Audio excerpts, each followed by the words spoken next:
Sir কি পেলেন?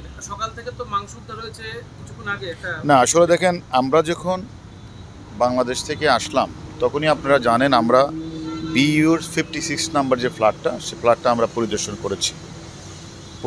করেই কিন্তু আমরা সিআইডি পুলিশকে আমরা রিকোয়েস্ট করেছিলাম যে এই বিল্ডিংয়ের কারা প্লাম্বারের কাজ করে এবং কারা এই বিল্ডিংয়ের কাজটা করেছে, কারণ আমাদের একটু এখানকার সোয়ারেজ লাইন এবং সেফটি ট্যাঙ্কটা একটু দেখার দরকার আছে। তখন তারা আমাদেরকে বলেছে ঠিক আছে। আজকেও আমরা তাদের তখনই রিকোয়েস্ট করেছি। আমরা আজকে সকালে কিন্তু আপনাদেরকে আমরা বলেছি যে আমরা সিআইডি পুলিশ অত্যন্ত আন্তরিকতার সহিত কাজ করছে। যেই জায়গাগুলিতে আমরা অপরাধীর কাছে তথ্য প্রমাণ পেয়েছি, যে সকল অপরাধী মূল ঘাতক আমাদের কাছে আছে বাংলাদেশে, আমাদের যে তথ্যগুলি সেই তথ্য অনুসারে আমরা এখানে এসে সিআইডিগুলিকে সব জায়গায় আমরা পরিদর্শন করেছি এবং আমরা সেখানে পিওগুলি ভিজিট করেছি। যে মূল পিও যেটা, সেখানে আমরা আজকে তাদেরকে রিকোয়েস্ট করার পরে তারা কিন্তু সেখানে এই সেফটি ট্যাঙ্কি সোয়ারেজ লাইনে তারা ফ্লাশ করে সেফটি ট্যাঙ্কি থেকে তারা সেখান থেকে বেশ কিছু মাংসের টুকরা তারা কিন্তু উদ্ধার করেছে এবং সাথে সাথে এই মাংসের টুকরাগুলি কিন্তু ফরেনসিকের জন্য কিন্তু রাখা আছে এবং ফরেনসিক করা হবে, পাশাপাশি ডিএনএ টেস্ট করা হবে। তারপরে বলা যাবে এটা আমাদের বাংলাদেশের মাননীয় সংসদ সদস্যের কি না, তখনই এই হবে। আমরা অলরেডি আমাদের মাননীয় সংসদ সদস্যের মেয়ে ডরিন আমাকে রিং দিয়েছিল, তাকেও আমি বলেছি যে সম্ভব হলে তুমি আসো। সেও হয়তো অত অল্প কয়েকদিনের মধ্যেই সে চলে আসবে। না, এটা আসলে যেহেতু দেখেন, এটা এদেশের যেহেতু হত্যাকাণ্ডটি এদেশে সংঘটিত হয়েছে এবং একটা হত্যাকাণ্ডের পরে একটা মামলার তদন্ত কাজের জন্য বিভিন্ন পারিপার্শ্বিক বিবেচনা করে তারপরে হত্যাকাণ্ডের অংশবিশেষও উদ্ধার করার মধ্যে পড়ে যে আসলে তাহলে মামলার চার্জশিট দেওয়া বা আদালতে উপস্থাপন করা।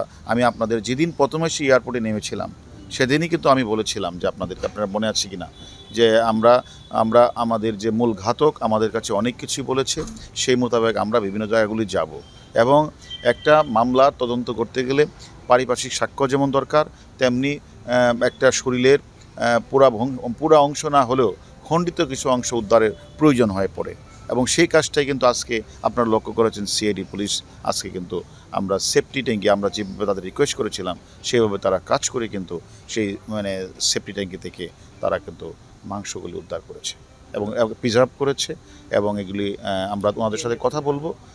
এটা ফরেনসিক, এখানে অবশ্য ফরেনসিকটা আগেভাগে হয়ে যায়, বাংলাদেশে একটু দেরি হলো, এই কলকাতা তো ফরেনসিক আগেভাগে হয়, তারা ফরেনসিক করবে। তারপরে মৃত যে আমাদের এমপি আনার সাহেবের তার ভাই আছে, তার মেয়েরা আছে, তাদেরকে এনেও ইচ্ছা করলে ডিএনএ করে তারপরে কনফার্ম হওয়া যাবে এটি আসলে এই মাংস দেহের কার। স্যার, সিআইডি যেটা তথ্য মতে আমরা জানতে পেরেছি কিছু মাংসের টুকরোর সাথে চুলেরও অংশ পাওয়া গেছে। এটা আসলে আমাদের দরকার হলো এক টুকরা মাংস হলেই হয়। আমরা অনেক পরিমাণে আছে, অসুবিধা নেই। আগে ফরেনসিকটা হোক, তারপরে ডিএনএ টেস্টটা হোক, তারপরে আমরা আপনাদের কাছে পুরোপুরি বলতে পারবো যে এখন অ্যাকচুয়ালি কার দেহের এখানে মাংস। আগামীকাল থেকে তো অফিসিয়ালভাবে কাজকর্ম হবে আপনাদের। আগামীকাল থেকে খালের যে উদ্ধার এগুলো কি চলতে থাকবে স্যার? হ্যাঁ, ওটা তো চলবে। কেন আমি তো সকালে বলেছি আপনাদেরকে যে মালয়েশিয়ান একটা এয়ারলাইন্সের 227 জন যাত্রী মারা গেলেন, 12 জন ক্রু মারা গেলেন। সেখানে ওই ভারত মহাসাগরে আপনারা দেখেছেন প্রায় 3 বছর যাবৎ 46,000 বর্গ কিলোমিটার এলাকা তারা সার্চ করছে। আর এখন মাত্র কয়েকটা দিন হলো। আমি সকালে বলেছি নিরাশ হবেন না, নিরাশ তো হন নাই।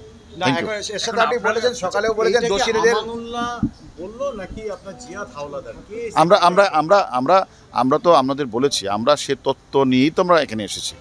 সকল তাদের দেওয়া তথ্য মতে আমরা ক্রস এক্সামিন করেছি। তারা যা বলেছে, এমনকি আপনার মিডিয়ারা যা বলেছেন, সবগুলি আমরা কিন্তু বিচার বিশ্লেষণ করেই কিন্তু আমরা বিভিন্ন জায়গাগুলিতে পরিদর্শন করি। ধন্যবাদ।